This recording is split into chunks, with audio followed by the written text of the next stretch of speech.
Hello and welcome to my podcast. Do me a favor, subscribe to the Keim Report wherever you get your podcast. You're watching on YouTube. Hit that like button. You can smash that like button, subscribe button after what you watched on Thursday night.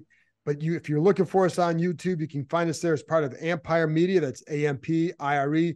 Always much appreciated when you tune in, especially at a time like this where you have every right to feel as pissed off as you are, and you should be pissed off because that game, folks, was embarrassing. Anyways, before I get to that, don't forget you can read my work on ESPN.com. I did have a story up on Thursday about Sam Howell, just kind of tracing the roots of who he is, why he's in the position he is.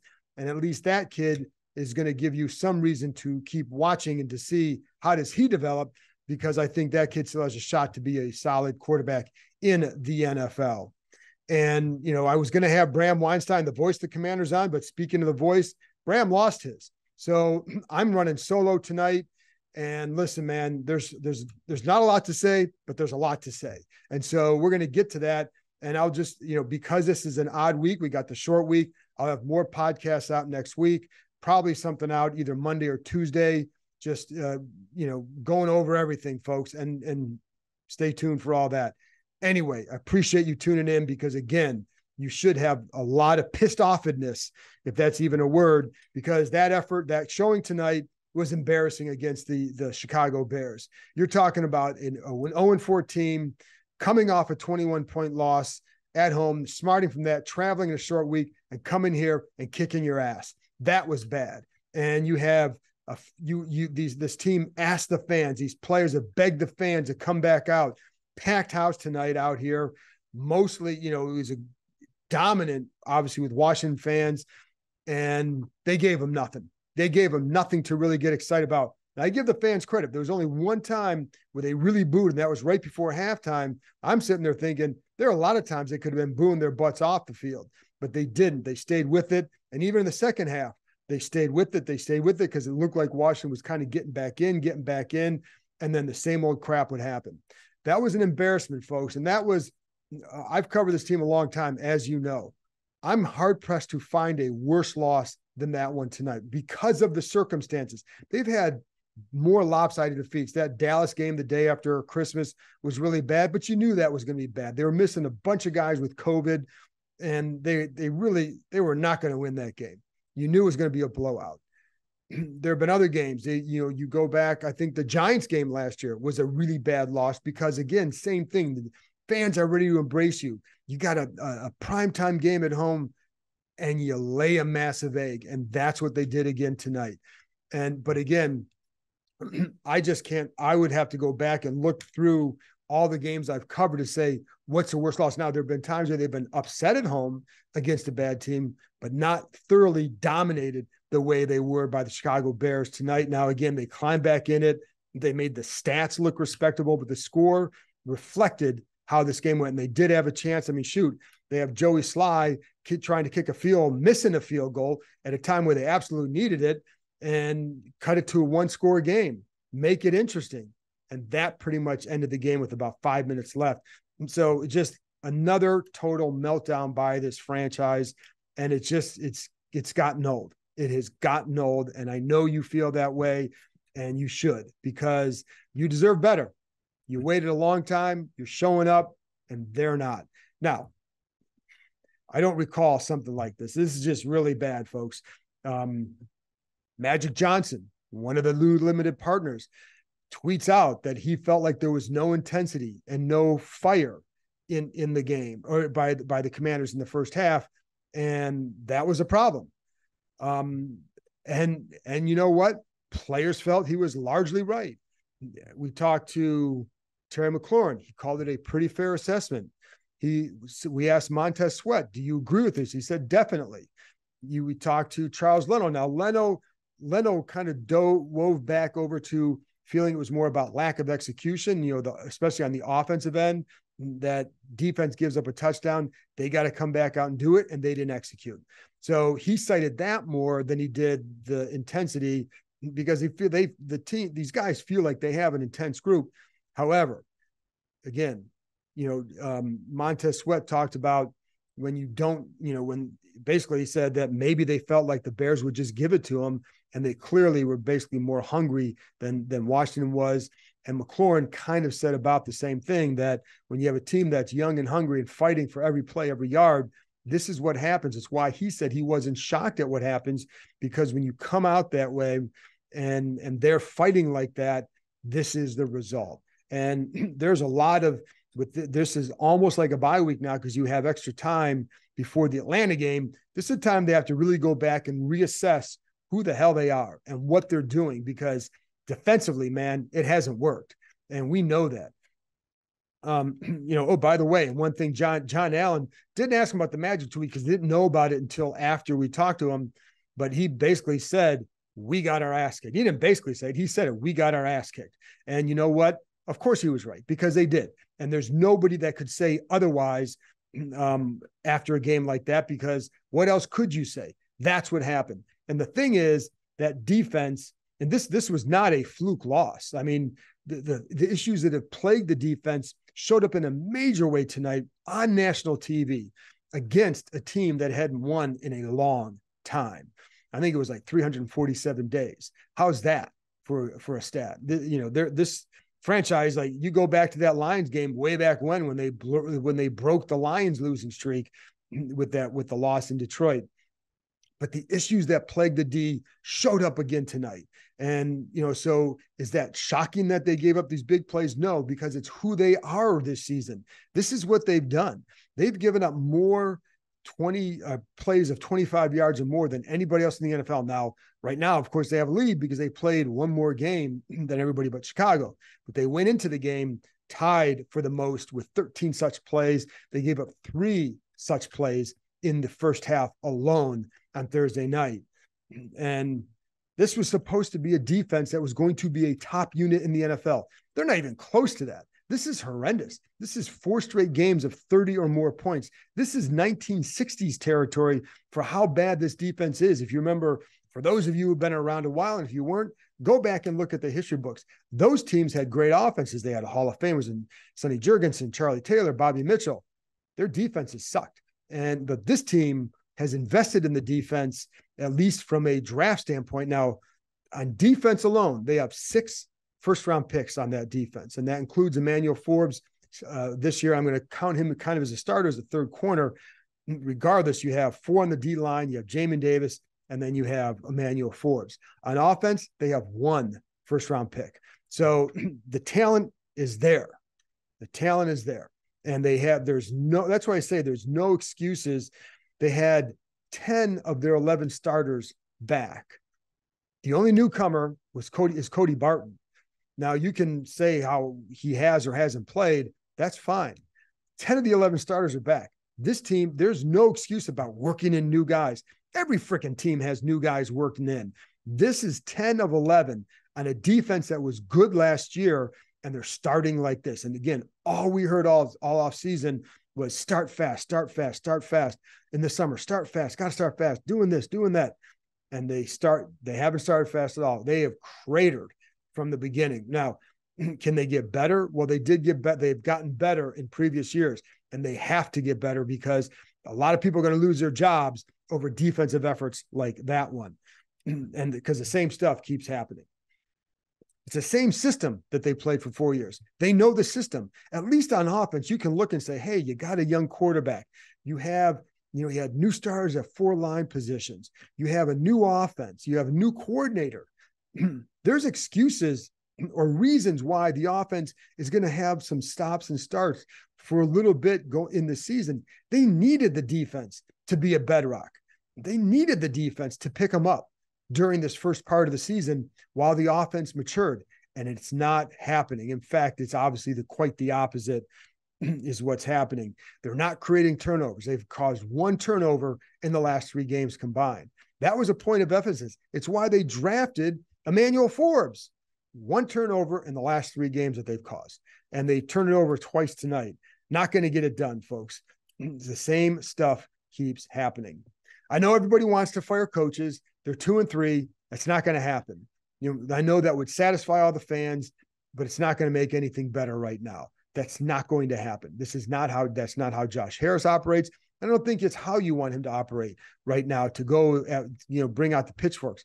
But guys are unnoticed. There's no damn doubt about that. And even if I know everybody wants to fire Jack Del Rio, well, then what? Who's the guy in the staff that's going to take over for him? There's no one. The guy who might have would have been Chris Harris, their former defensive backs coach. He's not here. I don't even know that he would have, but they don't have anybody in that staff that you can say, okay, he could just go out and run it, right? Who's the guy? Who's the guy that could do that? Ron Rivera isn't going to go do that. He's a defensive coach, but he's got so much on his plate being a head coach. And I don't think he wants to go back and do that at all. So, and I mean, the last couple of years, Del Rio's gotten this group out of whatever doldrums they started off with, but this has been a really, really bad start. And that's why, like, this one is troubling, because the other ones you could see, like, okay, you didn't do this, you didn't have this, you need to find out about this. This group, and you added the first round corner, and you learn more about them because of the stuff in Baltimore. Not to overemphasize the 2-day practice scrimmage against the Ravens, but that was supposed to reveal a lot to them. And you know what it revealed? That Emmanuel Forbes had some stuff to learn. And from that point to now, it doesn't seem like that's gone through, right? Because the same problems that showed up there are showing up now. And so there's something that has to happen here, and it's not. So you're not going to change it.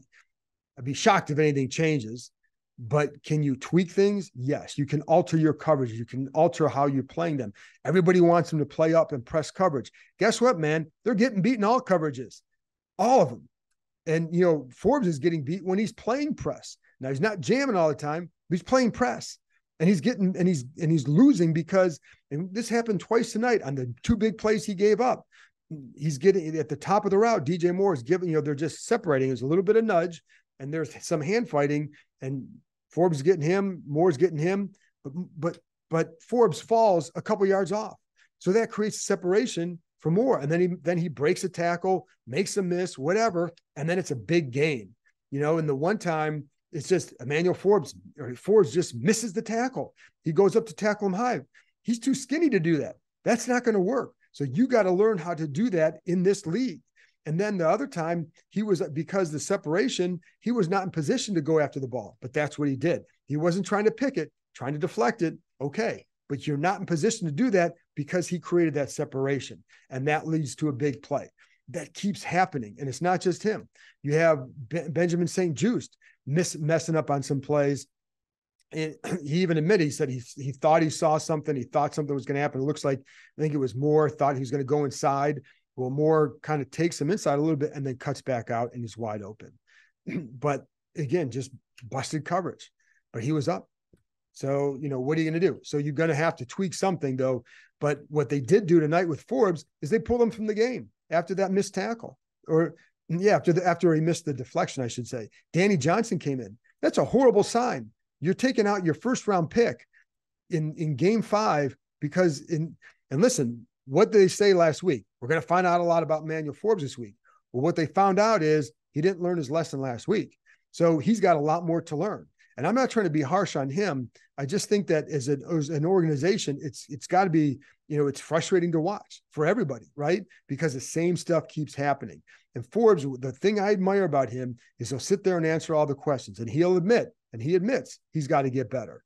So, I think he has the confidence that he will get better, but he's got to learn. And I think he's going to still have to adjust to playing at a very skinny weight, because it does matter. And this is one of the things that I paid attention to during the summer, is how were guys attacking him in practice when at the top of a route and all that, what kind of separation were they getting? And it wasn't, he seemed like he did adjust. So he's going to have to adjust to this now. How can you do that? Can you play a little bit? Is he best suited for press coverage in this league? Because, now if he can get his hands on you, then maybe that's what they need to do. I don't know, but I don't know. But what I do know is he's struggling. And, the good thing for him is you got guys like Kendall Fuller in the locker room and Benjamin St-Juste, guys that can really relate to the, every corner struggles. I mean, shoot, Kendall Fuller and St-Juste both gave up big plays. It wasn't just Forbes. It's just that they wanted to see more from Forbes after last week, and they did not. And I knew that there was going to come a point really soon, if he didn't improve, that they would make this kind of a move. Now we'll see what it means. got to guess that going forward, he'll still be back in there because he's still your first round pick. You want to see him mature. He's got a lot of talent, got a lot of ability. He can be a playmaker for you, but he's got to work on some of those aspects, and he's got to be more of a factor getting guys on the ground. And there was on the big run, he takes a bad angle and misses the guy and cuts back. Now, fortunately for them, Cody Barton ran him down, but it was a big run. Having said that, you get to that point in the secondary, you're in trouble anyway. And that's a reflection of the front four and the front six, I should say, because nobody got them. And they were getting gashed on the ground for too long during this game. So it was a negative combined team effort defensively in this game. The D-line didn't do a whole lot until the second half. They finally started putting pressure on Justin Fields, and they were still giving up big plays. But the line was a little bit more effective in the second half at applying the pressure, especially Chase Young. I felt like he was the one making more noise in the backfield.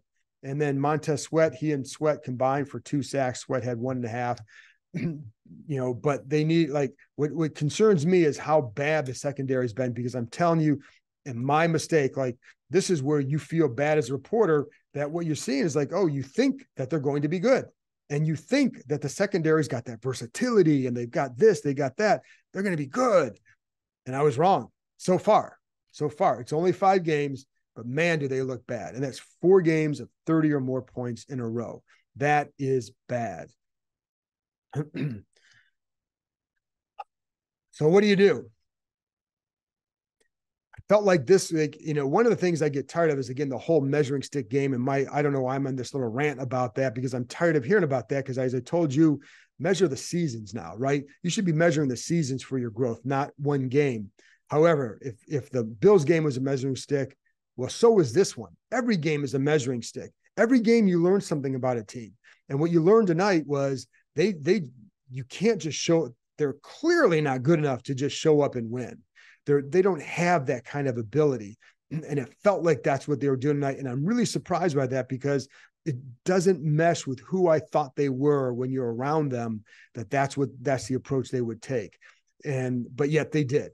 And I think this is where you have to get away and say, okay, what is it you can do? Well, it's starting to look like too many guys are trying to make plays, whether on the D line or in the secondary, trying to make that big play. And you don't need to. Make the play, make the tackle. At Forbes, on the one where he tries to deflect the ball, it's a 2nd and 10. If you just because you get out of position, if you just go tackle the guy, it's 3rd and 2.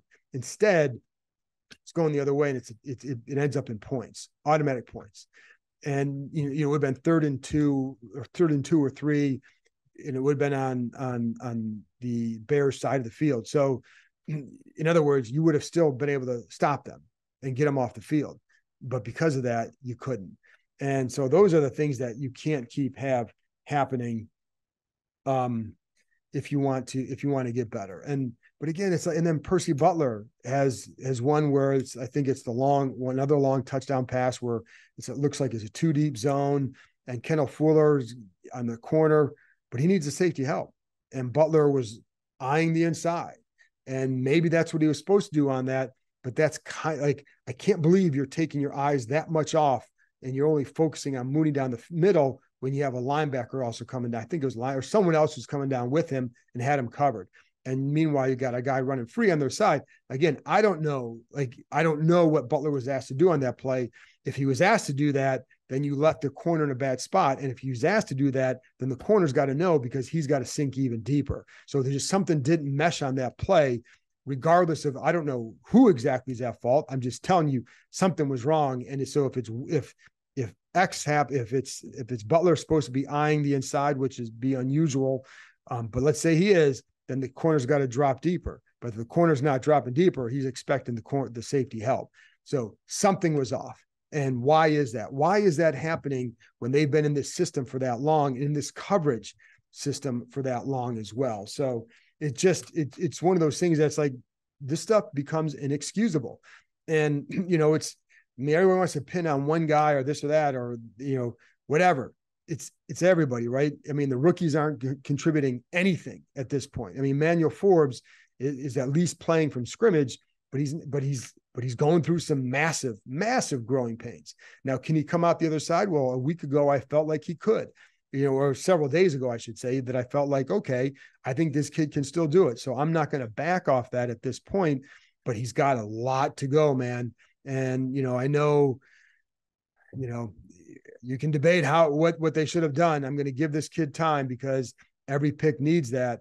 But man, is it a rough start? So he's going to have to really show his mettle, not just for next game or whatever, but for the rest of the season, because he's not done being tested. And there are going to be good receivers coming down the road, and he's going to be tested every single week. And my thought this time was, hey, they're going to test him, gives you a chance to make some plays, and he did not. Nobody did.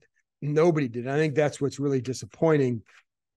Again, St. Juste admitted at times that they're just trying to make plays and do too much. And I think that's where it's difficult. 14 games left, folks. So at least, oh man, I don't know, man. You can go to Atlanta, you can win that game, and you're 3-3, but man, it's 14 games left. Excuse me. No, there's not 14 games left. Where's my math? There are 12 games left. I apologize. My math is off. It's 2:20 in the morning, so I apologize for that. But, I think offensively, you can look at it and say, hey, as Howell improves, then they're going to keep improving. And there's a lot still to like with Howell. Now, there are times we still get rid of the ball a little bit sooner. There's still some sometimes he's got to take care of himself better.